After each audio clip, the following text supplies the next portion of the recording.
Okay, I'm sorry for the mishap. I had shut down the camera by mistake. So I'm reading chapter 40 from Egan's Aerosol Drug Therapy. I'm on page 848. And it's on the first paragraph, right after where it says 4 hours. The result is reduced pressure and drug released with the next actuation. Improved design of metering valves developed for use with HFA hydrofluoroalkane propellants reduces these losses. It is recommended that a single dose be wasted before the next dose is inhaled when a chlorofluorocarbon pressurized meter dose inhaler has been used for 4 to 6 hours. An hydrofluoroalkane pressurized meter dose inhaler requires no wasting of doses for period exceeding 2 days. An hydrofluoroalkane pressurized meter dose inhaler requires no wasting of dose for periods exceeding 2 days. Breath actuated pressurized meter dose inhaler. A variation of pressurized meter dose inhaler is a breath actuated nebulizer with incorporated a trigger that is activated during inhalation. The trigger theoretically reduces the need for the patient or caregiver to coordinate pressurized meter dose inhaler actuation with inhalation. Evaluation of the efficiency of breath actuated pressurized meter dose inhaler in children younger than 6 years is limited, and their use should be restricted to older children and adults. Oropharyngeal deposition of steroids using this device is still very high.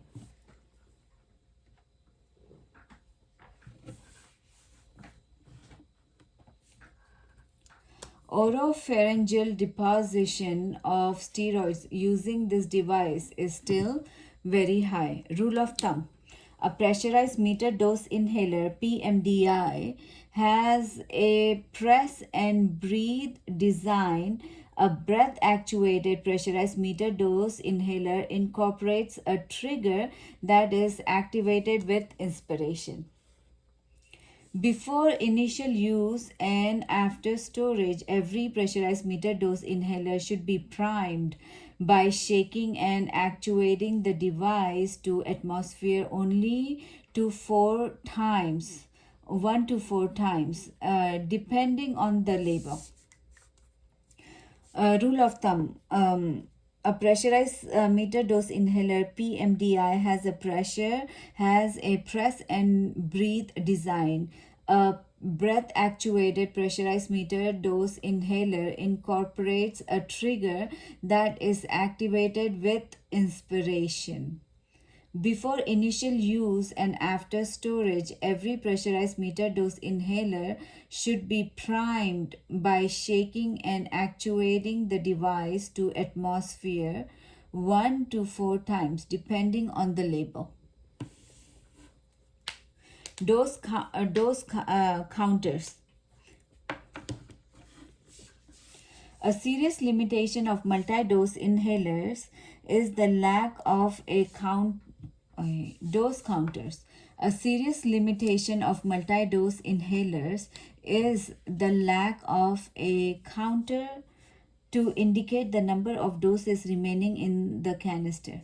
After the number of the label the doses have been administered, the pressurized meter dose inhaler may appear to give another 20 to 60 doses, which may deliver little or no medication as the doses tail off.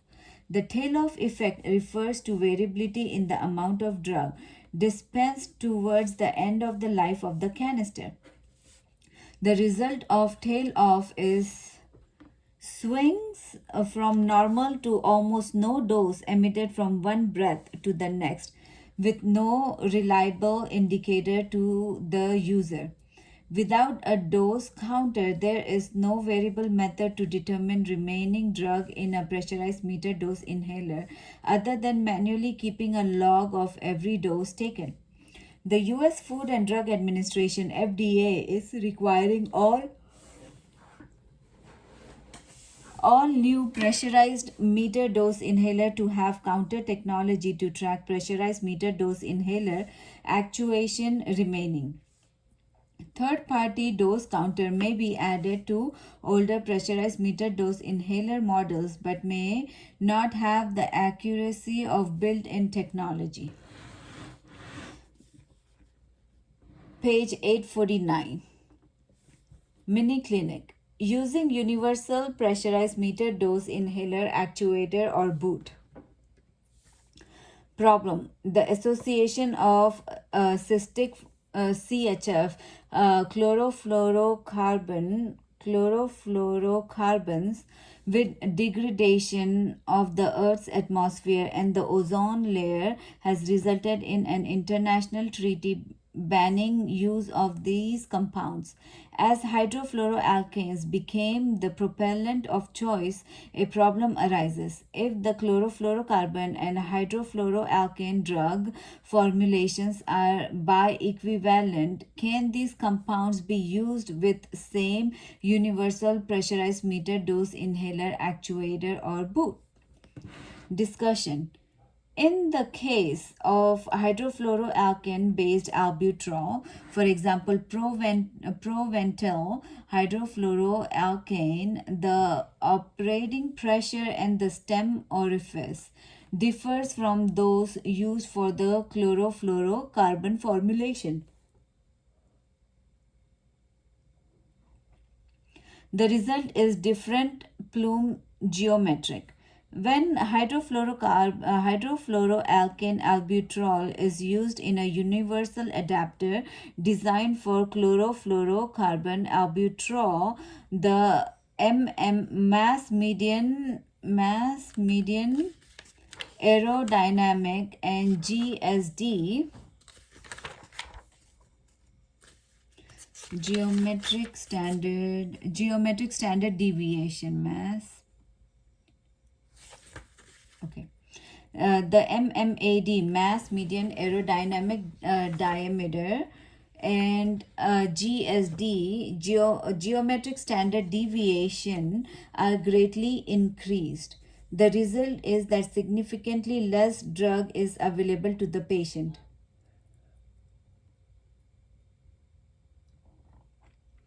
When possible, accessory devices that are used in the manufacturer's boot with the pressurized meter dose inhaler PMDI should be selected. If these devices are unavailable, the universal adapter device that is available should be evaluated to determine how much additional dose may be required to provide an equivalent dose through a third party adapter. Factors affecting pressurized meter dose inhaler performance and drug delivery. Factors affecting pressurized meter dose inhaler performance and drug delivery. Temperature. Low temperature, which is less than 10 degrees Celsius, decreases the output of chlorofluoroalkane pressurized meter dose inhaler. Patients with cold air induced bronchospasm who keep their pressurized meter dose inhaler in outer coat pockets when outside in cold winter weather may receive only a small percentage of drug compared with the administered with the same pressurized meter dose inhaler at 25 degrees Celsius. This problem has been less serious with the newer hydrofluoroalkane pressurized meter dose MDI. Nozzle size and cleanliness. Aerosol drug delivery is influenced by nozzle size and cleanliness. Nozzle size is pressurized meter dose inhaler specific. Nozzle size is a pressurized meter dose inhaler specific.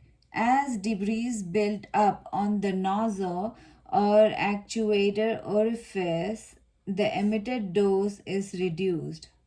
As the debris builds up on the nozzle or actuator orifice, the emitted dose is reduced. Manufacturer's recommendation should be followed by for cleaning. Pressurized meter dose inhaler canister should never be placed under water. Priming. Priming is defined as shaking the device and releasing one or more spray into the air when the pressurized meter dose inhaler is new or has not been used for a while.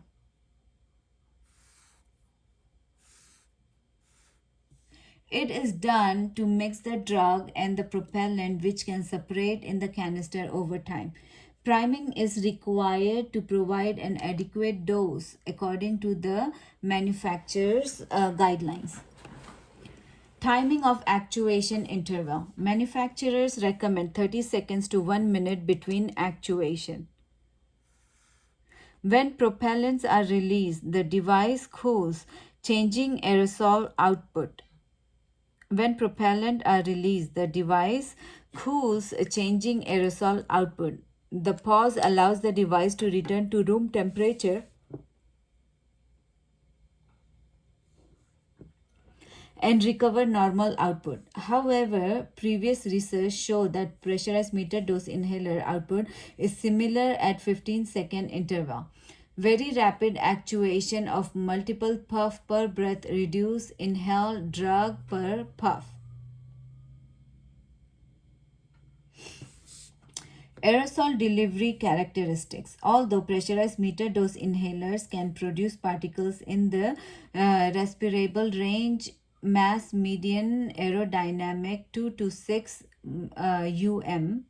micrometers, the initial velocity and dispersion of the aerosol plume generate larger particles that decrease in size as they leave the pressurized meter dose inhaler, resulting in approximately 80% of the dose leaving the actuator to impact and become deposited in the oropharynx.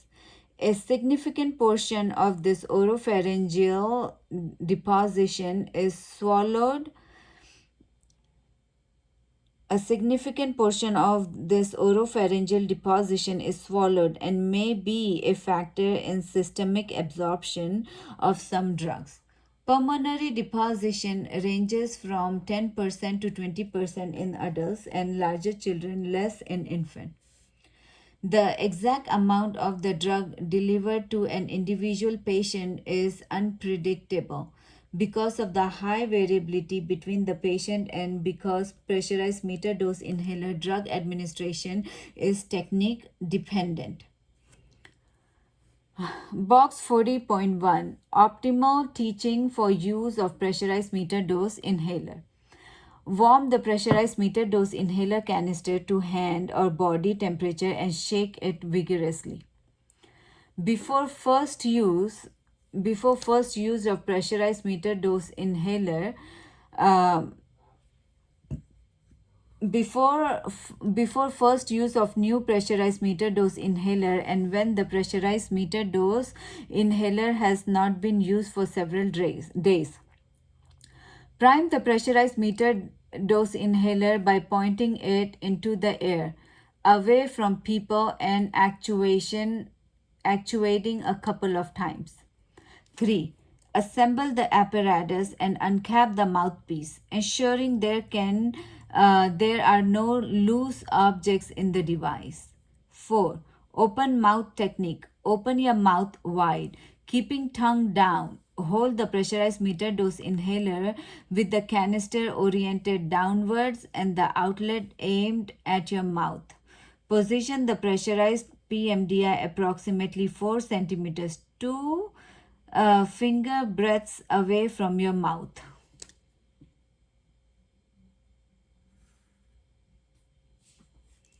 5. Close mouth technique. Place a mouthpiece between lips with tongue out of the path of the outlet. Breathe out. Number 6. Breathe out normally. 7.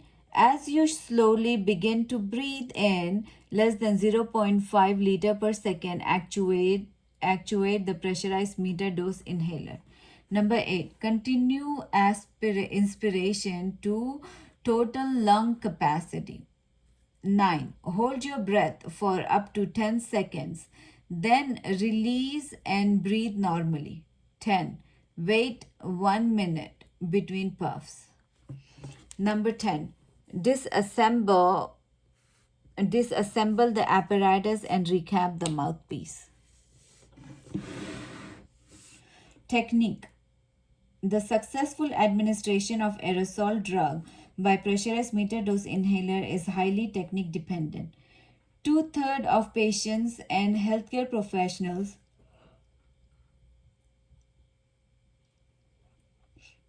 who teach pressurized meter dose inhaler use do not perform the procedure properly. Box 40.1 outlines the recommended steps for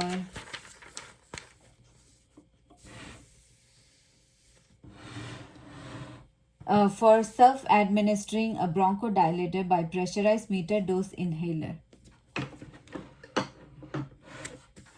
Patient instructions require 10 to 30 minutes and should include demonstration practice and confirmation of patient performance. Demonstration to pressurized meter dose inhaler with placebo are available from manufacturers for this purpose. Repeated instructions improve performance.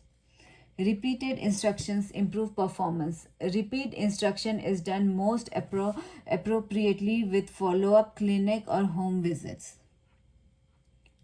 Demonstration and return demonstration must occur several times for best patient adherence to device use. For best effect, the pressurized meter dose inhaler should be actuated once at the beginning of inspiration.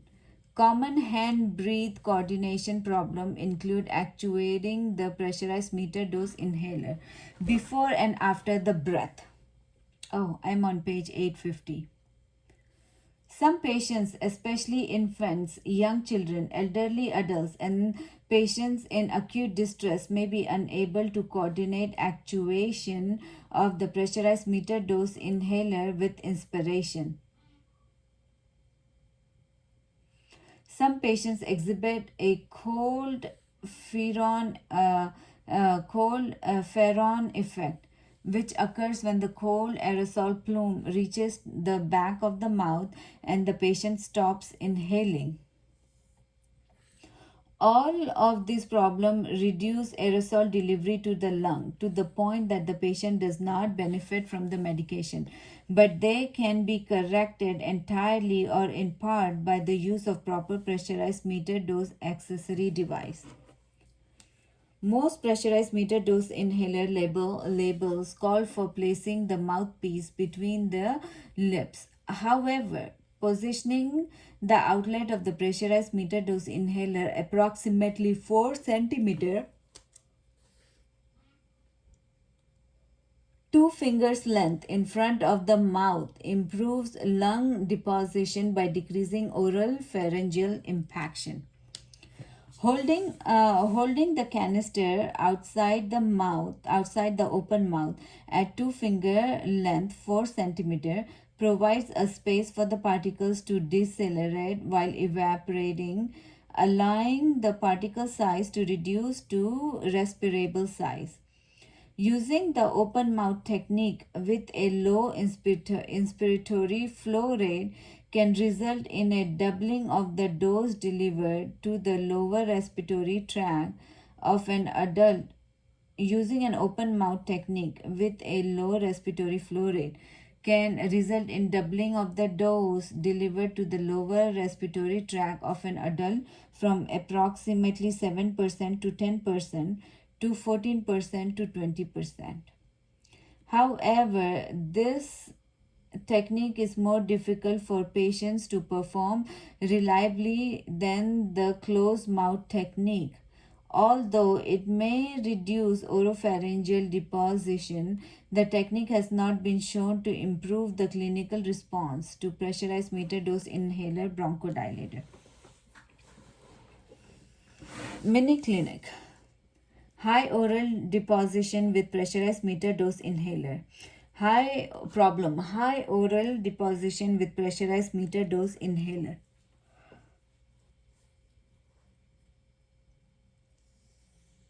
Discussion. The manufacturer's label for pressurized meter dose inhaler call for placing the mouthpiece between the lip. However, positioning the outlet of the pressurized meter dose inhaler approximately 4 cm, 2 fingers width in front of the mouth improves lung deposition up to the twofold in adults for approximately 7%, 10%, 14%, 20% by decreasing oropharyngeal impaction. Holding the canister outside the open mouth provides a space for the particle to decelerate while evaporating, allowing particle size to reduce to a more respirable size. Although it may reduce oropharyngeal deposition, the technique is more difficult for some patients and have not been shown to improve the clinical response to pressurized meter dose inhaler bronchodilators. Concerns have been raised about the use of open mouth technique with ipratropium bromide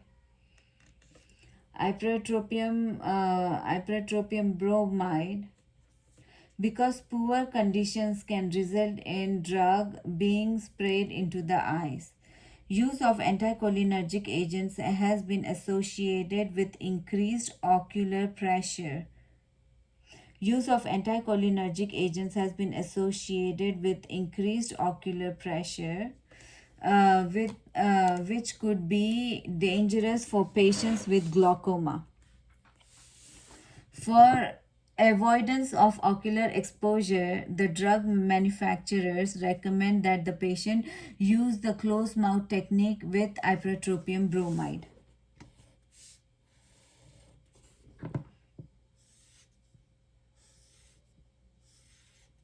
The high percentages of oropharyngeal drug deposition with the use of steroids, pressurized meter dose inhaler, can increase the incidence of oral yeast infection, thrush, and changes in the voice, dysphonia. High percentages of oropharyngeal drug deposition with the use of steroid pressurized meter dose inhaler can increase the incidence of oral yeast infection, which is called thrush, and change in the voice, dysphonia. Rinsing the mouth after steroid can help to avoid the problem, but most pressurized meter dose inhaler steroid aerosol impaction occur deep in the hypopharynx, which cannot be easily rinsed with gargling. Most pressurized meter dose inhaler steroid aerosol impaction occurs deep in the hypopharynx, which cannot be easily rinsed with gargling. For this reason, steroids of pressurized meter dose inhaler should not be used alone but always in combination with spacer or VHC volume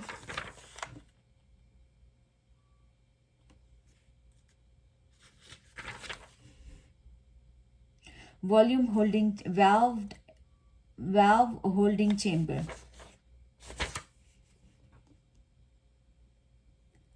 Okay, the high percentages of oropharyngeal drug deposition with the use of steroid pressurized PMDIs can increase the incidence of oral yeast infection, thrush, and changes in the voice, dysphonia. Rinsing the mouth after steroid use can help to avoid this problem. But most pressurized meter dose inhaler steroid aerosol impaction occurs deep in hypopharynx, which cannot be easily rinsed with gargling. For this reason, steroids pressurized meter dose inhaler should not be used alone, but always in combination with the spacer or valve holding chamber. See box 40.2 for instructions for determining dosage left in the pressurized meter dose inhaler.